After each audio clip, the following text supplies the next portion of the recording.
problem with narcissists, as I'm sure you know, they can be very engaging and very charismatic, and they suck the energy out of empathic people. Empath to a narcissist is like shark bait to a shark. When you get married and you don't realize you're marrying a narcissist, they're like jackpot. I mean, and you love because you love giving. And because you love giving and they love taking, you think you're in a great relationship until it switches from relationship to a manipulationship. Another really telling question. Ask somebody why somebody loves you. And if they love you because you love me, if it has anything to do with what they can get out of a relationship, it's a clue.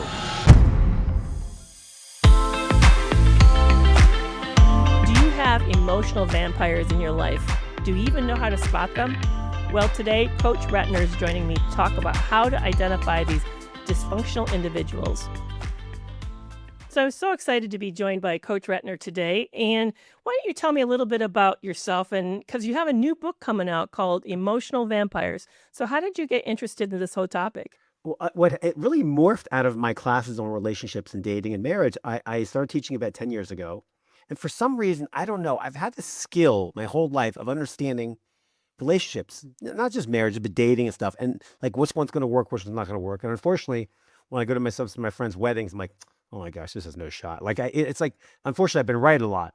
And so I always had this good skill. And then when I started really learning about personal growth, I started writing classes, and it turned out that I have a unique way of getting over information to people in a way they can understand. That's also engaging, which makes it fun. My classes are fun. So I started writing books on dating and marriage. And then my book on dating and marriage is called Sunscreen Love. And it just kind of morphed from relationships to self-esteem, like loving yourself. And then we have a lot of people in our life that really, I hate to say, to suck us dry of energy. And that's how the book really came to be. We host a lot of events at our house, a lot of meals, and we have a woman who was coming to us a lot. And my wife was coaching her and helping her. And she had, some trauma in life, and she'd been married once. And my wife and her got into a little tiff, whatever. And my wife figured out after a few weeks of thinking about it that this one was a narcissist. And we never saw it coming. And the problem with narcissists, as I'm sure you know, they can be very engaging and very charismatic, and they suck the energy out of empathic people.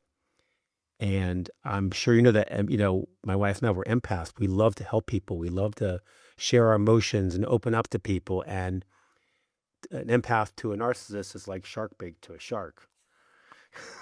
I mean, they smell it, and we love to give. So of course, we love her, so we love gifts. And this is obviously, I haven't listened to all your podcasts. I listen to a few here and there. That when you get married and you don't realize you're marrying a narcissist, they're like jackpot. I mean, and you love because you love giving, and because you love giving, they love taking. You think you're in a great relationship until it switches from relationship to a manipulationship. It switches. Yes. And the thing that I found really deceptive, and I wondered if you did the same in this relationship with this woman, is that you end up thinking when you're in that relationship that they'll see the sacrifice you're making. They'll see to the degree that you're so showing up for them that when it's your turn, they'll do the same. But no. That's when the rubber really meets the road, as you discovered, no, this is a one-way relationship. They cannot say, I'm sorry. They have, in fact, I have a whole chapter on the book, different ways to say I'm sorry, why people say it like I'm sorry, like maybe 12 different ways. And they have a hard time saying it. They can't do it. They can't admit Well, they they're don't wrong. think because they're sorry. Yeah. Don't you? What do you think the reason why they can't do it? Well, listen, from my perspective, where I am in Jerusalem, thank God for Donald Trump, but he's the definition of a narcissist. He's, and I don't get into politics. I'm happy for him, but he's, he can't say he's wrong. Can't say he's a narcissist. And you can manage that person if you work with them. You can manage them even if you're a friend. But if they're your husband or wife, oh my God, you're in death, because the problem is all their friends think, oh, he's so great. She's so great, and you're almost alone on this island with no one on your side. I'm almost saying I would disagree with you that you can't manage them as a friend. You're right. You don't like them as a friend, for sure. You don't. No, my thought was, you're not in debt. You're not in the depths of hell. There's a big difference, right? Although this is the reason why I say this is because I have met women. I've also had women relationships that were with a narcissist, but I've had women tell me that they were almost more damaged by that female friendship than they were by their romantic partner. Wow. Maybe it's because of what women look for in a relationship is a little bit different in a friendship than what a man is looking for. I don't know, but I know for me it was pretty devastating. Would it? Because I've been in relationships with both a romantic partner and a friend. Which would I say was worth? I would just say they're different but equally very painful. So I want to say in this book that we're discussing, I have 12 different categories of emotional vampires. The book is not just about narcissists. All right, just so you know, it just happens to be, Okay. and it is by far the worst one. And I have, we'll go through the categories, but some of them are funny. The perpetual victim. These are people who always are blaming somebody else for their problems. And by the way, many of these people can be more than one of these categories. And then, of course, the narcissist and the socially awkward. These are people who might be on the spectrum of Asperger's or socially awkward, and they can drain you of energy if you don't know how to manage them. The drama queen, the emotionally constipated, parents, siblings, and in-laws. And it's a complete different separate category because you might be best friends with your mom if she wasn't your mom. Like, it's a whole different category. The overly dependent, the nonstop talkers, the projectors, teenagers, and the terrible twos. And these are all categories of people that just drain you of energy. And like, if I'm going to write a book, which, okay, I'm not going to give you the problem without giving you an answer. So I'm going to give you the answer. This is my wife who really inspired me to write this particular book because she wakes up one morning and says, I want to find the keepers in my life. We use a lot of, in my classes, I use a lot of acronyms. And the word keeper really is the people you want in your life. And what you do is you get rid of two E's. One is someone with envy and one with someone with ego. Envy means they're not happy with that car, that house, that body, that job, that wife, that husband, whatever. And they're always looking for something better. And they're never going to be happy. And then you don't want someone with an over enlarged ego. Because in life, your ego is not your amigo. It'll crush you in relationships, right? So you're left with 4 letters, KPER.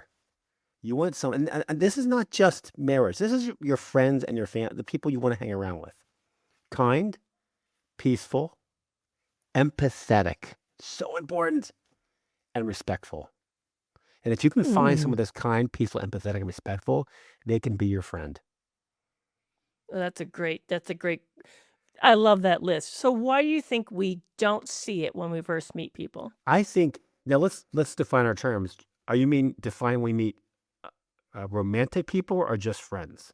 Anybody. Well, there's I guess I was difference. being extremely broad. Yeah, You yeah. want to So break, so most of the and I have a chapter called our the friendship audit. Most of our friends in life come from circumstance or event. You probably didn't really pick your friends, right? They came just as a circumstance. So as you get older, as you know, you have less and less friends. It's not because you're less friendly, it's because you're more careful who you spend your time with. The friends you made when you're in your late teens and 20s from college and high school and, jobs and parties and stuff, a lot of those friends were only friends of circumstance. And you're not really, I'm saying in general, I'm not saying you're not friends with people from your 20s because you might be. But I've found that as I've gotten wiser and more careful with my time, that I find that I have less and less friends. I have a lot of acquaintances. I have a lot of people who are acquaintances. right, Like right, I say right. hi to the street in the street. How you doing? Let's meet for coffee, whatever. But not people I can call at 2 a.m. and get me out of jail. What I like about that is you don't find that concerning. I know a lot of individuals who get out of these toxic relationships, they end up realizing that a lot of the people around them weren't the healthiest, and so they sort of do this big massive house cleaning and get rid of them. And then they end up finding that they have few relationships after that, and they ask themselves, is there something wrong with me because they don't have a lot of relationship? What I love is that you just normalize that's okay. That's actually Oh not a no, bad I I have a chapter. It's called "Do It Friendship Audit." It means you have to go through your life, and I ask different questions. Why do I have this person in my life? For example, and this is fairly common. You have a friend from college, and you were close to them in college, and you're feeling down. You invite them to parties and stuff, but like, no, you're not like, "Oh, I love this person." Like, and the reason why is there's a cost of admission to have those same feelings you did when you're 20 years old or elementary school. And you have to ask yourself, is the price of admission worth it? Do I really have to have this person in my life? Because you have to protect your happiness. There's no one else that's going to protect your happiness except you. And you have to put a barrier around this, keep things out that make you unhappy and bring things in that make you happy. And no one else can do it. And when you do this Yeah. friendship audit, you find out, obviously, if you have someone who is your boss, okay, you have no choice. If you have someone on a sports team, you have no choice. If you have a mother or a brother or a sister, again, you have no choice. And so I have a chapter called How to Make Relationships Healthy. And the key here is very easy. Redefine the word healthy, because what you think is healthy in your mind may not actually be what is healthy for you. Okay, so say more about that because I'm intrigued. That's really interesting. Okay, so for example, I was coaching. I'll just give you an example of a couple. I was in New York. Where are you, by the way? Where is this podcast from? I'm in Austin, Texas. Oh, nice. I was in Brooklyn, New York, giving a class, and the couple asked me to take me to lunch, which I love being taken to lunch. I do this as a hobby. I'm not a therapist like yourself. It's really a hobby. I love helping people. Anyway, so they said they're late 30s and they want to get married, and their parents hate each other because of a business deal. They said, "What should we do? We want to get married." So And let me stop you for the parents of the each of one them, couple. each of them, So the two two sets of parents don't like each other. two sets of parents don't like each other. Okay. They're both from the same community, I think, in Long Island. Okay. And I said to them, and I talked about it because it's not, listen, if you're, 21 years old, you're about to marry someone, and the sets of parents hate each other, that is not a good start. I mean, am I wrong? I agree because It's a I bad tell start. my I mean, kids, like you, yeah, like I find say you're somebody else. marrying I into mean, that like, family. Yeah. You are right. Exactly. You are totally. That's the first thing I did when my first day with my wife. I asked, she was living at home. I said, "Can I meet your mother?" She thought that was weird. But even back then, I was 34. I was older. I dated a lot. And this is why I have a lot of information on dating.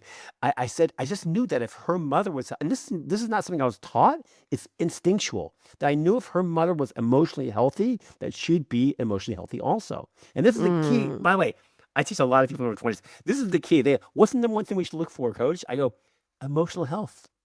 Someone's emotionally healthy and have strong self-esteem. They love themselves. Okay, so we were just telling a story. Oh, so I told this couple, I think you should get married. They're like 38, 39 years old. They should get married and move the heck away from town. Get away from their parents. And he's like, what about my parents? Well, there's a commandment in the Bible. You have to honor your parents. The fifth commandment, the 10 commandments. I go, you have to change your definition of the word healthy. Because it might mean you have to just Zoom with her twice a year and see them for one holiday a year. And I said, by the way, once you start having kids, things are going to change. Parents will somehow like lower their like anger issues and start accepting their kids more when they start having children.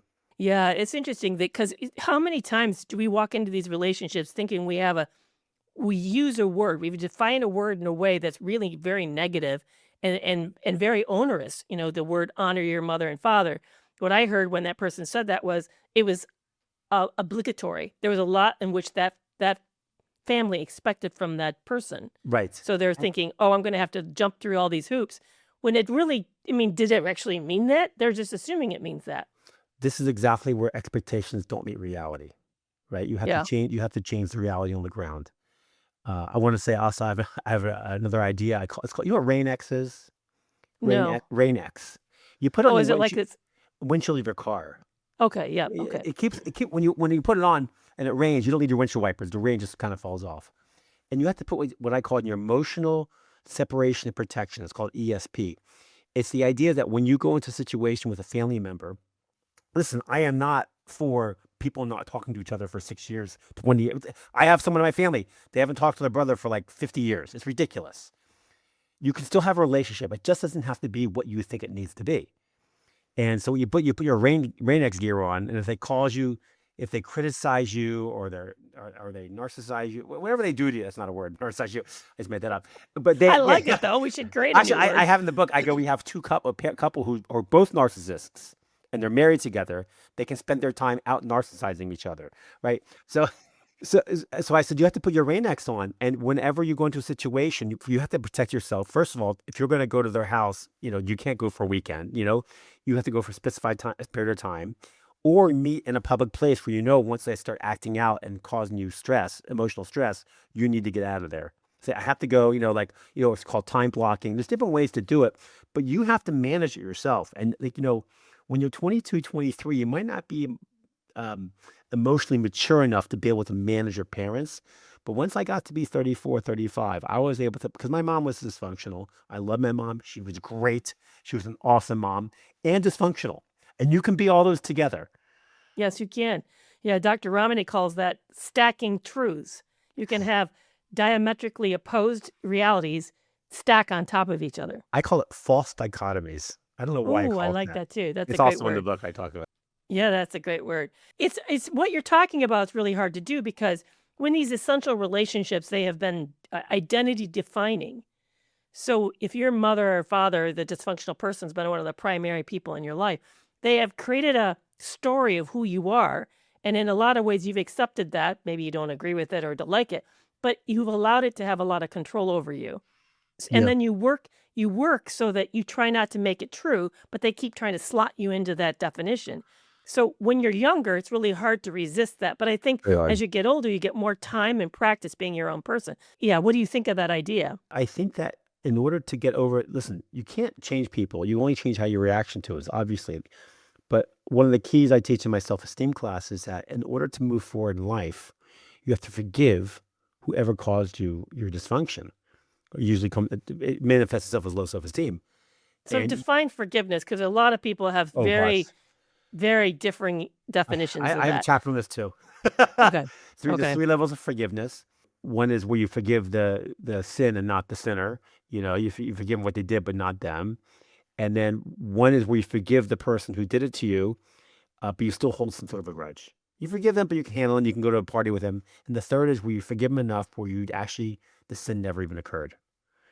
Like Mm. and the thing is with parents, that you cannot move on. See, what I teach my students that your parents did the best with the tools that they had. They had bad tools. Obviously, they didn't know what they're doing, right? And it's funny. I give a parenting class too, because people don't know how to parent. I tell you, if you take 100 marriages in the world today, how many get divorced? At least 50 of them. Of the 50 that are left, so you have 50 out the window. Of the 50 that are left, how many of them do you think are in passionate, happy, loving relationships?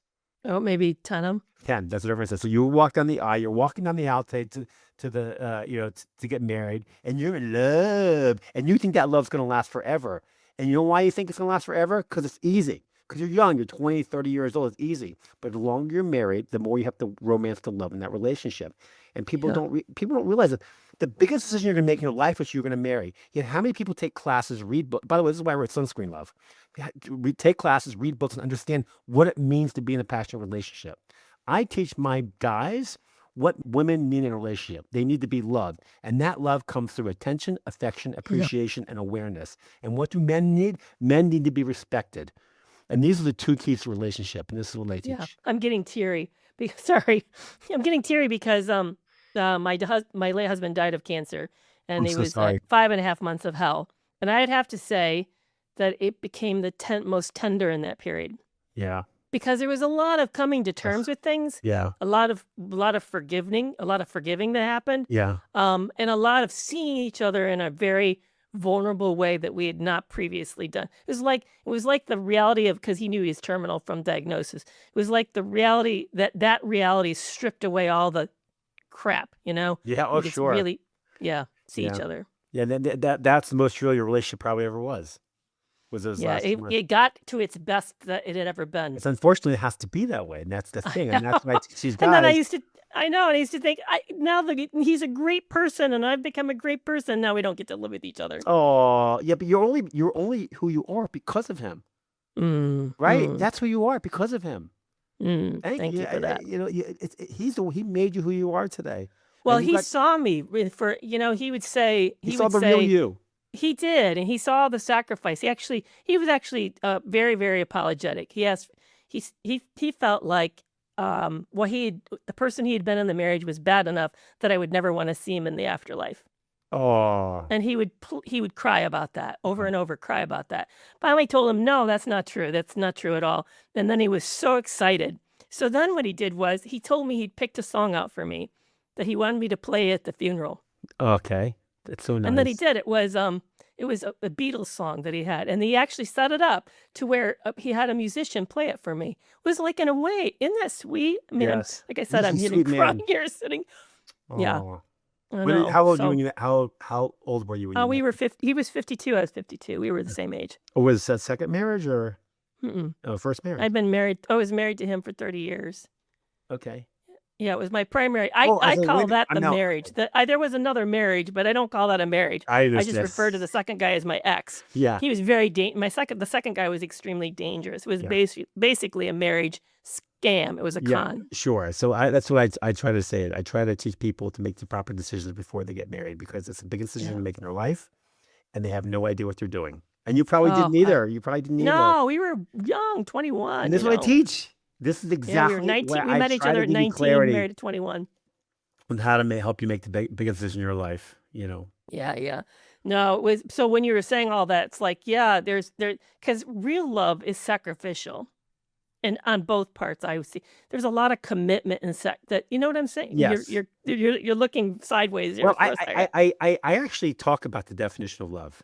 And I tell my students, when you're going to get ready to get married, you better have the same definition of the word love as you do with the person you're going to marry and the word marriage. Because when I teach, I teach a lot of students, 40 people in the classroom. Who wants to be in love? They all raise their hand. Okay, someone tell me what love is. Chirp, chirp, chirp, chirp. I hear nothing.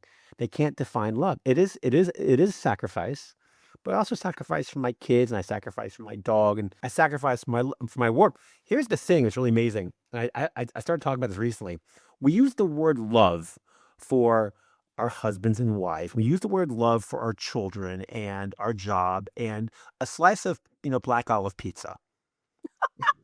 Right? Yeah, we do. We do. And so the word love gets really misused. And I have to say, love is not a noun. When you're in a romantic relationship, it is not I love you, is I am in the act of loving you. It needs to be a verb, not a noun.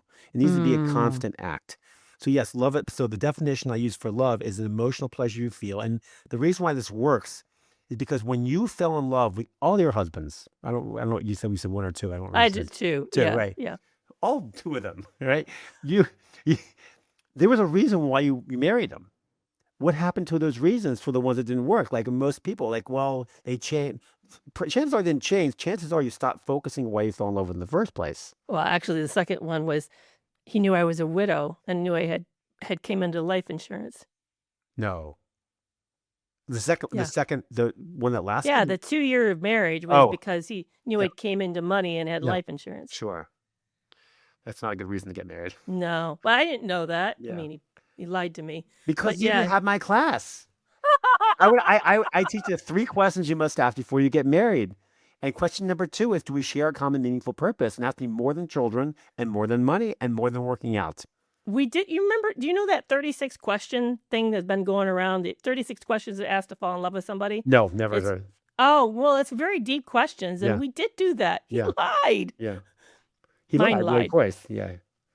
I met a psychopath. That was the problem. He was It's hard. Sometimes sometimes it's bad luck. I mean, I had to say it. Sometimes it is. And it was very, very bad luck. It's interesting because I realize that a lot of us don't know what love is. And we really struggle with the idea of what it is. Here's another really telling question. Ask somebody why somebody loves you. Oh, so that's part of my narcissist sniff test. So I have what I call the narcissist sniff test. Okay. I go through a number of questions that you have to ask someone to see. Obviously, it's not foolproof, right? But the questions, ask them if they love you. And of course, they're going to say yes. And if they love you because you love me, if it's anything to do with what they can get out of a relationship, it's a clue. If they say, I love you because you're thoughtful and you're beautiful and you're kind, you're strong, then it's about them, not you, right? That's one question. The second question is, ask them about all their exes. By the way, I have to tell you right now, and you probably the same way, it's called NADAR.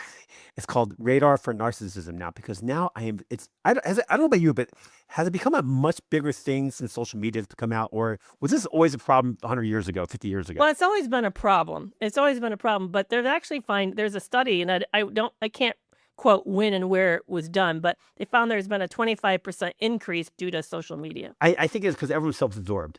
Yeah, because if you think about it, okay, even how you create a video, you stare at yourself while you're creating this video. This is why I hate doing it. It's a weird experience. I tell you, I hate it's not I hate social media. I don't go on social media. I have most of what I have on my channels and stuff is what my classes, someone filming me and they make shorts, they put it on. But I see people every day going on and dancing and doing things. And like, I do it like once a year. I just can't do it. It's because I think it's just self-promotion. Yeah, in fact, I wish even right now there's a side-by-side image of the two of us.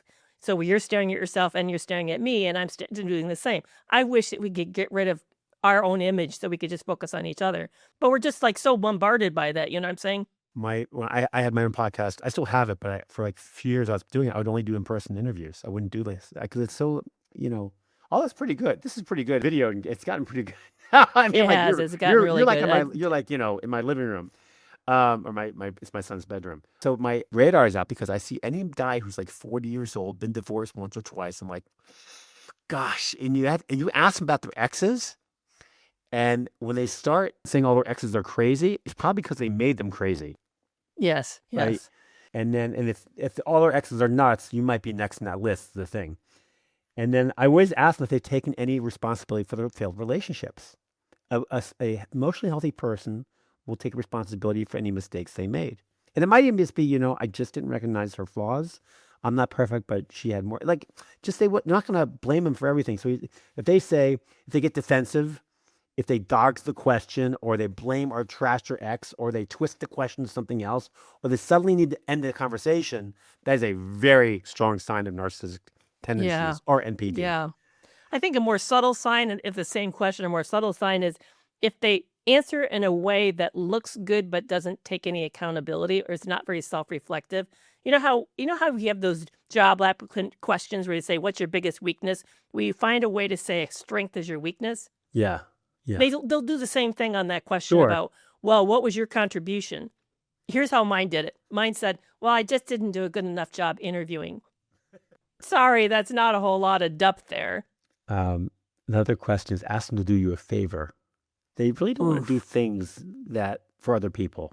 If not, they're going to either make excuses, they'll find someone else to do it, they'll complain about it. You'll find it when like, just do it. Like, I teach a class called From Swipe Right to Wedding Night, How to Make Yourself Irresistibly Marriageable. And one of the keys I tell the men that women really love men when they take responsibility for something without being asked. So I tell them if your wife's in the kitchen and she's using olive oil and she drops the lid, you don't ask you want me to get it? No, stand up, you go in the kitchen, you pick it up and you give it back to her without being asked. One of my favorite questions is that in our dinners, I'll say to a class of women, I go, okay, you're at my dinner table and there's some single guys there and I serve the soup and we're done with the soup and some guy stands up without being asked and picks up all the soup bowls and brings them to the kitchen. What do you think of him? What they say? I think a lot of highly of him. 20% hotter. Just off the bat, Oh, yeah, right? exactly. Right? Yeah. Taking responsibility. And of course, narcissists don't do this. They don't take responsibility. Or if they do, it's only for show. It's only in front of everybody else, but it's not happening at home. Of course, if they can get credit for something, then they'll do it. Yeah. Yeah, exactly. Here's another one that I've noticed that's really important test to watch is how do they treat the underlings, the people that they know have less power than them. You mean people in social and like the waitress? wait staff, the cashier. How do they treat the person who's changing their oil, or watch that. They'll be terrible to those individuals. Oh, I know. I have a friend who has OCD and narcissistic personality disorder, and he was so rude to. I told him one time, I said, if you ever complain about a dirty knife or I'm never going to eat with you again. And he did, and I never ate with him again. Wow, good for you. No, I set my boundaries. I set my boundaries. I love that. I love that. Ask them to do something that you'd enjoy more than them, and again, they're gonna act bored or not want to do it because everything's about them. My favorite is one. I don't know how good this works. It's called the yawn test because people who yawn are usually empathetic people, and if you're at a table. Oh, you're looking for the mirror neurons. The mirror image, right? And when yes, you yawn, the mirror yawn, neurons. If you yawn, then the other person will yawn if there's a lot of empathy. Sure, yeah. That may work. I don't know. I'd have to look at the research. Yeah, that's interesting. I heard of this on social media. Plant a dud. So here's how it goes. You take something that's true, but not that big of a deal, but you act like it's a big deal. Like maybe it's a nickname you don't want to be called. You act like it's a big deal when it's really not a big deal. Right. And you tell them the story about it, and then you watch what happens. And if it comes back down the road in a hurtful, sarcastic way, then you know this is a dangerous person. Yeah, because they're using it against you. Yep. They want to hurt you. Yep. Of course, you want to not plant a real bomb because then that will come back and hurt you. But, Of course. Yeah. Well, this has been a lot of fun. So when is the book coming out, and how Well, the can book's people scheduled find to it? come out. I'm sorry you don't have a book copy now. It just came back from the interior design. I have a cover. I don't know if you can see it on the. It's from the printer here locally. I don't know if you can see the cover. Ooh, I like that. It's That's really cool. good. It's a good cover, Yeah. and it's going to be on Amazon under Coach Ratner. And I have a number of other books. It's called Sunscreen Love: The 4 Phases to Define the Love You Want. That's my dating and marriage book, and then my self-esteem book is called Never Feeling Loved Again: Strategies and Symptoms to Cure Low Self-Esteem. So they're available on Amazon, and I'm very excited for this emotional vampire book because it really, I think relationships go into 4 parts. They're like relationship with yourself, self-esteem, relationship with your spouses, and you have relationships with your friends and family, which is emotional vampires, and you have a relationship with your children, which is my class called. It's not a book yet. It's called Raising Superstars. So that's I don't think it's up on my social media as Coach Ratner, the book Coach Ratner podcast on YouTube, Coach Ratner podcast on Apple and Spotify, and then I think maybe some Instagram and TikTok. But I don't, I just hired now that I'm coming with more books. I have another book coming out next year, which you'd like to. It's very good, hopefully. And so I hired a publicist, and also I'm going to be doing some more social media, which I haven't done a lot. So That's good that you're doing that. It's a really important part of the promotion. So that's Yeah. really cool. So let's jump over to the podcast extra and talk about, if you realize that you have somebody in your life who's an emotional vampire, what do you do next? But thank you so much for being on this my show place. today. Thank you so much. You are amazing. Oh man, it's so much fun to be with you on this podcast. I appreciate We'll have to do it that. again for the next book. I would love that. All right. Thank you so much, Thank Coach. you. It's 2 a.m. again, and you're replaying that whole conversation over, and you're wondering yourself, was it really that bad, or maybe I'm just being dramatic? So you start to draft that I'm sorry text again, because the guilt that you're feeling or the confusion you're experiencing is just unbearable. And you know this loop because you've been there before, but I want you to know that you're not alone. I'm Dr. Kerry McAvoy. I'm a retired psychologist, and for 25 years, I've been helping people untangle exactly what toxic relationships do to your mind, how they create the confusion, the self-doubt, and that trauma bond that keeps pulling you back in. Here's the truth. Recovery isn't about getting more information. It's about having the right support in the exact moment you need it. That's why I've created Reclaim You. It's a private, always available coaching app built from my work and my content, organized into an extensive library that you can actually use when you're triggered. Inside it, you'll get 5-minute lessons when your brain can't handle a deep dive, check-ins that meet you exactly where you are, whether you're feeling strong, shattered, or numb, boundary scripts that help you say no without over-explaining, grounding tools that work fast when you're activated, and progress tracking so you can see proof you're healing even on days when it feels like you're not. There's no appointments, no waiting, no judgment, just practical support right when you need it. Reclaim You, real help in real time, right in your pocket. And it's a coaching support, not therapy or emergency care. Learn more at studio.com/Dr. Kerry. So start your healing today and reclaim you.